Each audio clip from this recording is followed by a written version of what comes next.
नाज़रीन, मुंसिफ टीवी में आपका इस्तकबाल। आप देख रहे हैं महाराष्ट्र न्यूज़। शुरुआत करेंगे हेडलाइंस के साथ। वज़ीर आला देवेंद्र फडणवीस ने काबीना में वज़रा की तरफ से तजवीज़ करदा 16 अफसरों की तकर्री को नहीं दी मंजूरी, खराब शबी का दिया हवाला।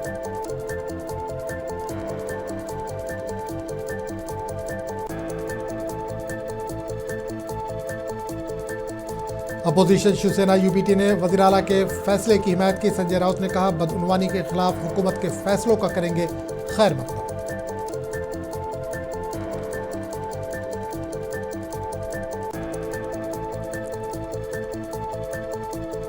मालेगांव में मुसलमानों के शनाख्ती दस्तावेजात की जांच का मामला। असदुद्दीन अवैसी ने किया मालेगांव का दौरा, एक कम्युनिटी को निशाना बनाने पर उठाया सवाल।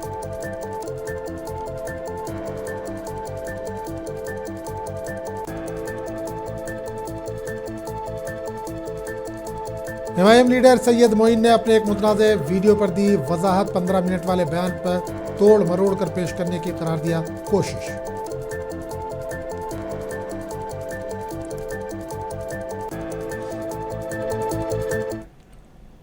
और अब खबरों की तफसील।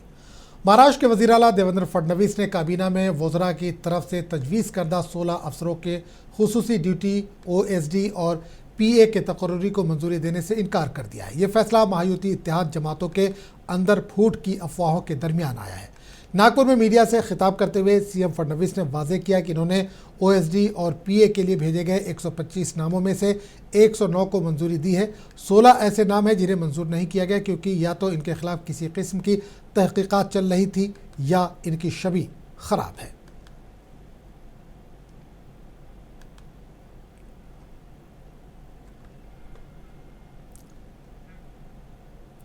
शिवसेना यूबीटी के लीडर संजय राउत ने कहा कि वज़ीर आला देवेंद्र फडणवीस बदउनवानियों को रोकने के लिए अगर कुछ इक़दाम उठाते हैं तो सबको इसका खैर मकदम करना चाहिए। इन्होंने कहा कि वो बदउनवानियों को रोकने के लिए वज़ीर आला देवेंद्र फडणवीस के फैसले का खैर मकदम करते हैं।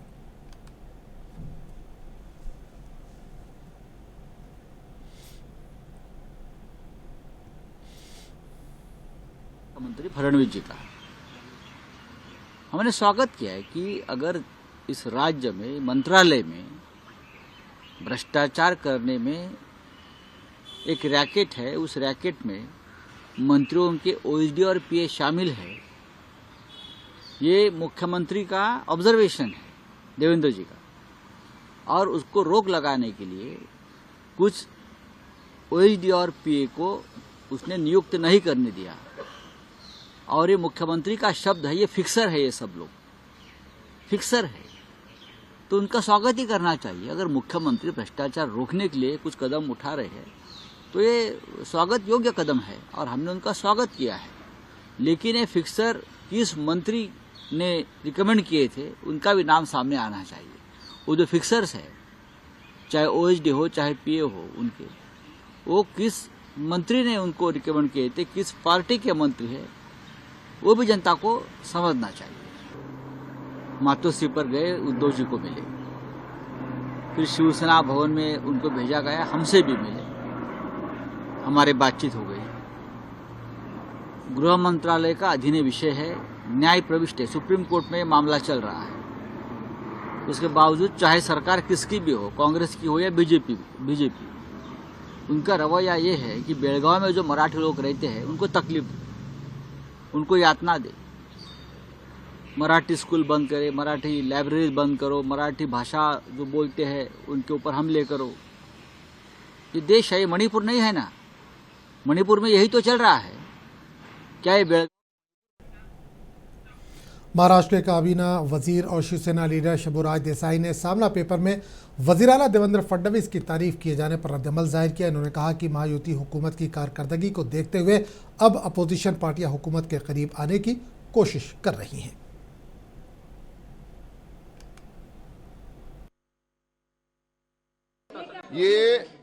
ये देखो, अभी जो बहुमत मिला है महायुति को अभी के असेंबली के इलेक्शन में, वो बहुमत की वजह से अभी सब विरोधियों को ये पता चल गया है कि महायुति की सरकार शिंदे साहब के, फडणवीस साहब के और अजीत दादा के नेतृत्व में बहुमत से आगे चलने वाली है। इसीलिए अभी तीनों पक्षों के नजदीक आने का प्रयास महायुति के खिलाफ जो लोग हैं उनका चल रहा है। शिवसेना यूबीटी के तर्जुमान आनंद दुबे का कहना है कि महायुति हुकूमत में इख्तलाफात बढ़ते जा रहे हैं। इन्होंने कहा कि ऐसा लगता है कि अब बीजेपी को एकनाथ शिंदे की जरूरत नहीं है।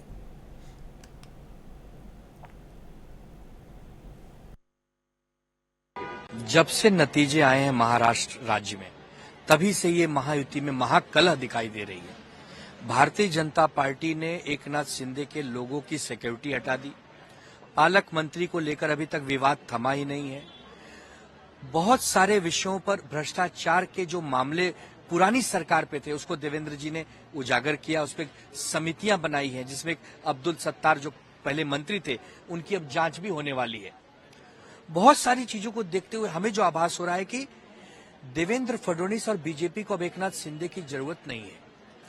एकनाथ शिंदे मुख्यमंत्री रह चुके हैं तो वो अब उप मुख्यमंत्री पचा नहीं पा रहे हैं। उप मुख्यमंत्री का पद जो है उन्हें बहुत छोटा लग रहा है।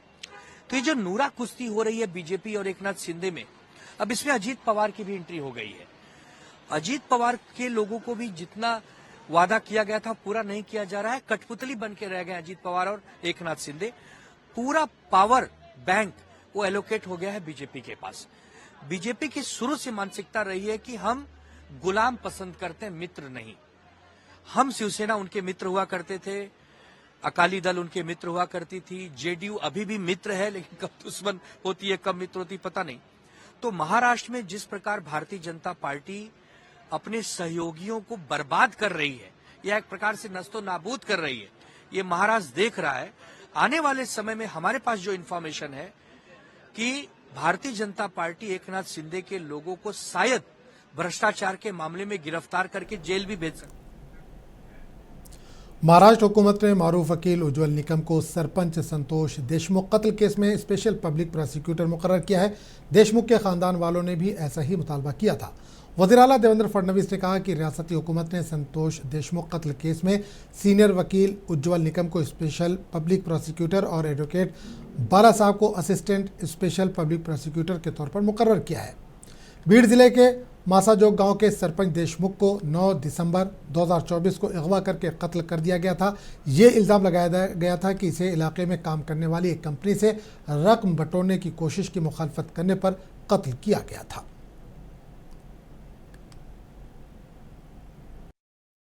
है कि एक बड़े सनसनी मर्डर केस में मेरी अपॉइंटमेंट के लिए यानी स्पेशल पब्लिक प्रोसिक्यूटर के लिए लोग भूख हड़ताल पे बैठे, अन्न त्याग कर दिया। ये मच्छाजोग के सरपंच देशमुख जिनका कत्ल हुआ था उनकी पूरी फैमिली और मच्छाजोग के ग्रामस्थ लोगों ने कल से एक अनशन शुरू कर दिया है। उससे मैं बहुत व्यथित हुआ और इसलिए मैंने कल महाराष्ट्र के मुख्यमंत्री देवेंद्र जी फडणवीस को कहा कि हाँ मैं ये ट्रायल चलाऊंगा और इसीलिए आज उन्होंने मेरी अपॉइंटमेंट शुरू की। दुख इस बात का भी है, यही लोग जो महाराष्ट्र के राजकीय विरोधक है, जो चाहते थे कि देशमुख को न्याय मिले, वही लोग मेरी अपॉइंटमेंट के बाद विरोध आपत्ति जता रहे। मुझे बड़ा ताज्जुब इस बात का है कि किस आधार पर विरोध कर रहे हैं कि मैंने भाजपा की तरफ से एक चुनाव लड़ा था इसलिए विरोध कर रहा। मैं ये जरूर कहूंगा कि उनका ये महाराष्ट्र के पॉलिटिकल लीडर्स का लीगल स्टडी बहुत कमजोर है। महाराष्ट्र के सकाफती उमूर के वजीर आशीष शेलर ने छत्रपति संभाजी महाराज राज्य प्रेरणा गीत अवार्ड का ऐलान किया है। पहला अवार्ड विनायक दामोदर सावरकर के एक मुतासिरकुन गाने को दिया जा रहा है। पुणे में मरकजी वजीर मुरलीधर ने मीडिया से बात करते हुए इसे रियासती हुकूमत का दुरुस्त फैसला करार दिया।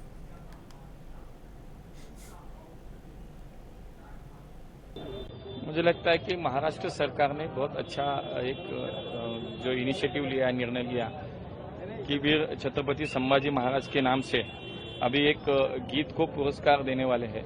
अब पहले पुरस्कार का जो चयन हुआ तो वो वीर सावर जी के अनादिमी अनंतमी इस गीत को उन्होंने पुरस्कार दिया है। मुझे लगता है कि ये बहुत ही अभिमान, हमें गर्व की बात है कि छत्रपति संभाजी महाराज के नाम से दिया जाने वाला जो पुरस्कार है वो सावर जी के गीत को मिला है। तो मुझे लगता है कि ये बड़ी खुशी की बात है सब लोगों को। इसके मुझे लगता है कि एक हिंदुत्व के विचार को, जो ज्वलंत हिंदुत्व विचार को जिन्होंने रखा समाज के सामने, वो हिंदुत्व का विचार रखने वाले हमारे राजा के नाम से मिल रहा है, तो मुझे लगता है बहुत खुशी की बात है। हमारे यहाँ के विधायक जो है हमारे हेमंत जी रासने, कई दिनों से इस पे बहुत वो काम कर रहे हैं। वो इंदौर भी जाके आए, वहाँ का एक्चुअली मॉडल क्या है उस पर उन्होंने बहुत चिंतन किया है। उसकी पुणे के इस स्वच्छता अभियान के बारे में उन्होंने चिंता।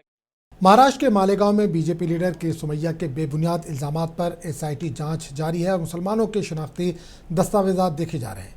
एआईएमआईएम मालेगांव के रुकन असम्बली मुफ्ती मोहम्मद इस्माइल कासमी की दरख्वास्त पर मजलिस इत्तेहादुल मुस्लिमीन के सदर ने मालेगांव का दौरा किया। एआईएमआईएम के सरबराह असदुद्दीन अवैसी मालेगांव में एसआईटी सेक्रेटरी एडिशनल एसपी के दफ्तर गए थे। सभी मुकामी कायदीन उनके हमराह थे। इस वक्त ने रोहिंग्या और बांग्लादेशी तारकिन वतन की पैदाइशी सर्टिफिकेट के मामले पर पुलिस से बातचीत की, जिसके बाद असदुद्दीन अवैसी ने एक कम्युनिटी को निशाना बनाने पर सवाल उठाया।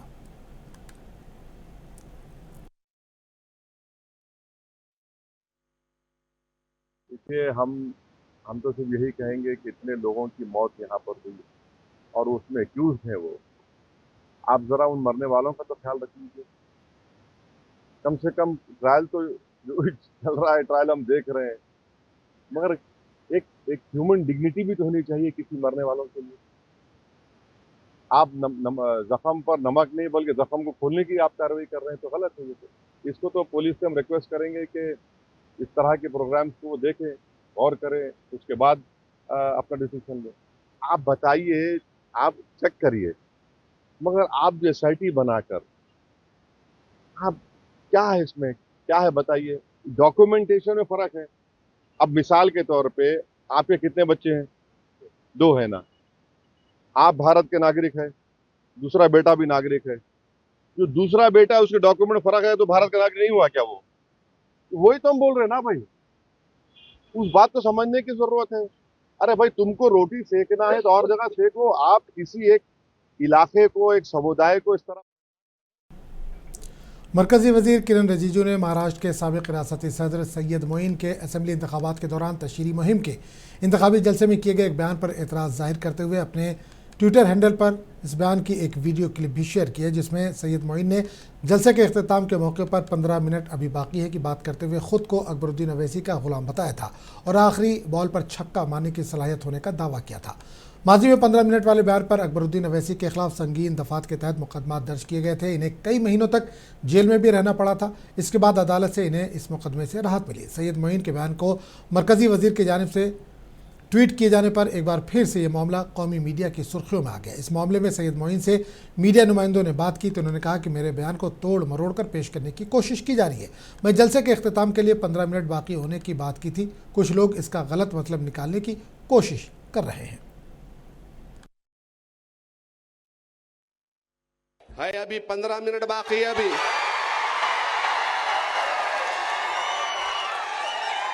15 मिनट बाकी है। मैं भी अल्हम्दुलिल्लाह अकबरुद्दीन अवैसी का गुलाम हूं। मैं भी 15 मिनट वाला ही हूं। अब जिसको जो समझना है समझ ले। लास्ट बॉल पे जो 6 मारते हैं वो हूं मैं भी। अब वो तो उन्हीं से पूछना पड़ेगा कि क्या वजह से उन्होंने एक्स पर डाले हैं उनका बयान, क्यों डाले हैं, किस वजह से डाले हैं। 3 महीने पुराना मेरा बयान है और उस वक्त का बयान है जब मैं नांदेड़ से इलेक्शन का उम्मीदवार था, कैंडिडेट था, इलेक्शन कैंपेन किया मैं। तो लास्ट दिन का आखिरी का जो वक्त बाकी था इलेक्शन का प्रचार का, तो उस वक्त 15 मिनट बाकी थे, वक्त की कमी थी। तो लोग नीचे से बता रहे थे कि भाई वक्त है, वक्त खत्म हो रहा है, वक्त ख़त्म हो रहा है बोल के। तो सिर्फ प्रचार को 15 मिनट वहाँ पर बाकी थे। तो मैंने ज़ोर से कहा कि अभी 15 मिनट बाकी है। चूँकि मैं इलेक्शन में उतरा था और शुरू से ही हमारी कैंपेनिंग अच्छी चल रही थी अल्हम्दुलिल्लाह, तो उस वक्त 3 महीने पुराना विधानसभा के इलेक्शन का प्रचार का आखिरी दिन का बयान, उसको तोड़ मरोड़ कर इस मुल्क का एक मिनिस्टर जो बीजेपी के हैं और वो दाल के बयान करते, उसको 3 महीने के बाद उन्हें याद आता है कि इस तरीके का बयान जो है नांदेड़ में हुआ था। तो मैं ये समझता हूँ कि बीजेपी वाले इतना लेट कैसा जागते हैं। आप गौर कीजिए कि अगर मेरे बयान के अंदर किसी हिंदुओं के खिलाफ टिप्पणी होती, किसी समाज के खिलाफ टिप्पणी होती, या मेरे बयान से कुछ होता, तो लोकल पुलिस थी यहाँ पर, आचार संहिता का पीरियड था, वो यहाँ पर इलेक्शन कमीशन ऑफ महाराष्ट्र बैठे हुए हैं, रिटर्निंग ऑफिसर मुझ पे केस करते। लेकिन 3 महीने के बाद उस बयान को चलाना और ये बताना कि ये बयान एक समुदाय के खिलाफ में किया गया है, ये तो बहुत बुरी बात है।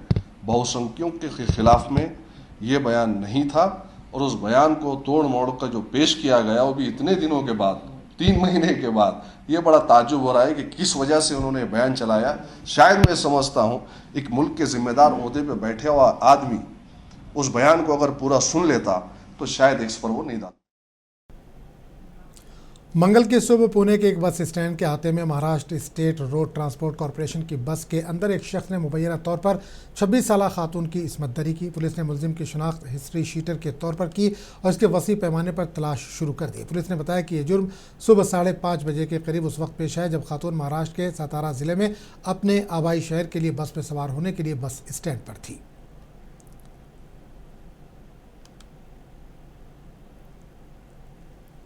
ये यहाँ पर सर्विस करती है, वो अपने गांव जा रही थी, तो वो 5:30 6:30 के दरमियान बस स्टैंड में थी। तो उस टाइम पे ये आरोपी जो है उसके पास आया, उसने उससे पहचान बनाई और मीठा मीठा बात करके उसको बोला कि कहाँ जा रही है दीदी, तुम कहाँ जा रही हो। तो वो लड़की ने बता दिया कि मैं फलटन जा रही हूँ। तो उसने बोला कि फलटन जा रहे हो, तो वो फलटन की बस तो यहाँ नहीं लगती, बोले वो तो उधर लगी है। तो लड़की ने बोला कि नहीं, बस तो यहीं पे लगती है। तो बोला नहीं, मुझे पता है यहाँ का सब, वो बस वहां पर लगी है, आप जल्दी चलो, मैं आपको बिठाता हूँ बस में। ऐसा करके उससे बात करके उसको लेके गया है। सीसीटीवी फुटेज में वो दोनों बात कर रहे थे, लड़की उसके साथ जा रही थी, ये सब उसमें दिख रहा है सीसीटीवी फुटेज में। वो बस के पास जाने के बाद वो लड़की ने बोला कि बस में तो अंधेरा है। तो उसने बोला कि रात के लोग है, रात की लेट हुई है बस, तो लोग अंदर सोए हैं, इसीलिए लाइट बंद है, तुम अंदर जाके टॉर्च लगा के देख लो, लोग वहां पर होंगे। तो ऐसा करके उसको मतलब उसका विश्वास ये करके वो लड़की अंदर गई। फिर ये पीछे से अंदर गया और दरवाजा बंद किया। उसके बाद उसने उसके साथ ये गलत हरकत की और वो सब होने के बाद वो निकल के गया है वहां से। लड़की भी बस से उतरी और वो अपने घर जा रही थी दूसरी बस पकड़ के, उसके जो फलटन की बस थी। लेकिन बीच में उसने अपने फ्रेंड से बात की कि मेरे साथ ऐसा ऐसा हुआ है। तो उसके वो फ्रेंड ने बोला कि तू ऐसे घर मत जा, तू जाके पुलिस को ये बात बता। तो फिर लड़की पुलिस स्टेशन में आई। उसके आने के बाद हमने इमीडिएटली कंप्लेंट ले ली है, उसकी कॉग्निजेंस लिया है और सीसीटीवी फुटेज निकलवाया, तो जिससे हमें आरोपी का पता चला है और उसका रिकॉग्नाइजेशन हो गया है आरोपी का। अब उसको हमारी टीम ढूंढ रहे हैं, एक 7-8 टीम हमने। महाराष्ट्र के भिवंडी में एक 22 साला खातून की इज्तिमाई इस्मत रेजी केस में पुलिस ने 5 मुलजिमीन को गिरफ्तार किया। मुतासरा खातून को उसके साबिक बॉयफ्रेंड ने अगवा किया था, इसके साथ उसके दोस्तों ने इज्तिमाई इस्मत दरी की।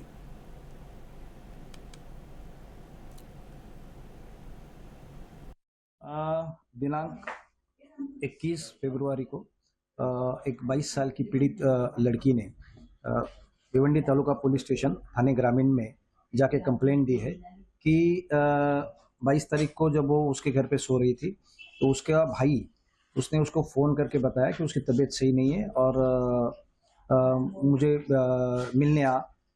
तो ये कहने पे वो लड़की भाई को मिलने के लिए भिवंडी में गई और वहाँ पे कुछ लोगों ने वो लड़की और उसके भाई को किडनैप करके नागांव लेके गए। नागांव में नवजीवन स्कूल के पीछे लेके गए, वहाँ पे उन्होंने बारी बारी उसके ऊपर बलात्कार किया, ऐसा कंप्लेंट दिया था। जबकि ये जुरिडिक्शन शांतिनगर पुलिस स्टेशन थाने सिटी का था, तो ये गुन्हा भिवंडी तालुका पुलिस स्टेशन ने 00 में रजिस्टर करके शांतिनगर पुलिस स्टेशन को ट्रांसफ़र किया। शांतिनगर पुलिस स्टेशन में आने के बाद तुरंत ये कंप्लेंट पे शांतिनगर पुलिस स्टेशन ने CR नंबर 222/2025 कलम 64(2) 70(1)(3) सब क्लॉज 5 115 भारतीय न्याय संहिता के तहत गुना रजिस्टर किया है और आगे का तपास शांतिनगर। नांदेड़ में आज सुबह 7 बजे शहर के गणेश नगर वाई पॉइंट के करीब एक नौजवान को बेरहमी से कत्ल कर दिया गया। हमलावर कौन थे, इसकी मालूमात अभी तक नहीं हो सकी है। पुलिस इनकी तलाश में मसरूफ है। मालूमात के मुताबिक अमोल नामी नौजवान अपनी मोटरसाइकिल पर जा रहा था। गणेश नगर वाई पॉइंट के पास पहले से मौजूद हमलावरों ने इस पर धारदार हथियार से हमला कर दिया। हमलावरों ने इसके गले और पेट पर गहरे वार किए, जिसकी वजह से वो वहीं गिर गया और उसकी मौत हो गई। ये वारदात वहां मौजूद एक सीसीटीवी कैमरे में कैद हो चुकी है। वारदात की खबर मिलते ही एडिशनल एसपी सूरज गुरु, DYSP Sushil Kumar Nayak, LCB inspector खंडेड़े समेत कई पुलिस एहलकार मौके पर पहुंचे। अमोल एक अस्पताल में सिक्योरिटी गार्ड के तौर पर काम करता था और इसे एमजे के नाम से जाना जाता था। वो खोबरागढ़े नगर में रहता था। पुलिस मामले की छानबीन कर रही है।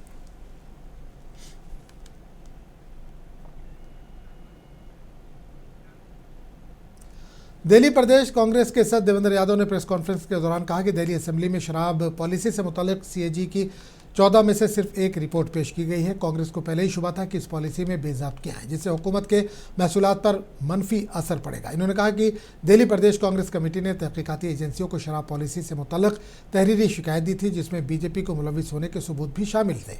देवेंद्र यादव ने मुतालबा किया कि सीएजी रिपोर्ट को पब्लिक अकाउंट्स कमेटी में भेजा जाए ताकि इसकी तफसीली जाँच हो और लूट में शामिल अफराद को सजा दी जा सके।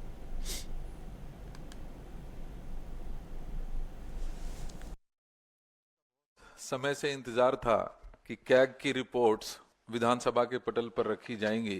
फाइनली कल वो दिन आया और उम्मीद के अनुरूप ही 14 में से सिर्फ एक कैग रिपोर्ट कल टेबल की गई। आप सब जानते हैं कि कांग्रेस ने इसको इनिशिएट करते हुए इस कैग रिपोर्ट में जो तथ्य सामने आए हैं उसको ध्यान में रखते हुए ही, क्योंकि जिस समय ये पॉलिसी तैयार की गई थी उसी समय से हमें संदेह था कि इसमें बहुत सारी अनियमितताएं हो रही हैं और अल्टीमेटली इससे सरकार के राजस्व के ऊपर सीधा। इस बुलेटिन में फिलहाल इतना ही। अगले बुलेटिन में आपसे फिर मुलाकात होगी। आदाब।